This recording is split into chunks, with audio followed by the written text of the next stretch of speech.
दिवस सुट्ट्या असल्यामुळे आम्ही गेलो होतो गावाला आणि बऱ्याच दिवसानंतर बघते आहे, हा आहे माझा भाचा कृष्णा. तो बघतो आम्हाला कोण आले म्हणून.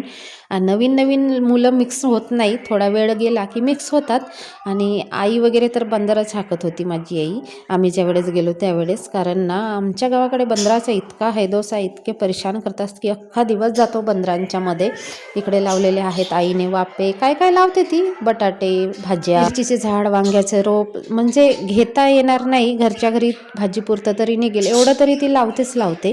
आणि आजकाल तब्येत बरी नाही, हात वगैरे दुखते म्हणून तेवढं काही लावत नाही आधीसारखं. नाही तर आधी भाजी शेंगा, गवर शेंगा, भेंड्या वगैरे असं लावायची, घरी पण खाल्लं जात होतं आणि विकल्यासुद्धा जात होत्या. पण आता ते पॉसिबल नाही, वयोमानानुसार त्रास होतात. कारण ह्या लोकांनी आधी भरपूर राबलेलं आहे, कष्ट केलेलं आहे, तर वयोमानानुसार ते सगळं निघते. 1 तास झाला आणि मग कृष्ण आमच्यामध्ये मिक्स झाला, मस्त खेळायला लागला रुद्रांसोबत वगैरे. आणि माझे 2 भाचे बाहेर राहतात, म्हणजे माझा मोठा भाऊ बाहेर राहतो, त्याच्यामुळे तो पण एकटाच असतो. आणि लहान मुलं असतील तर लहान मुलांना खेळायला अजून छान वाटते. रुद्रांश गेला तर इतका खुश झाला आणि खेळायला वगैरे लागला. तसं तर तो सगळ्यांजवळ जातो.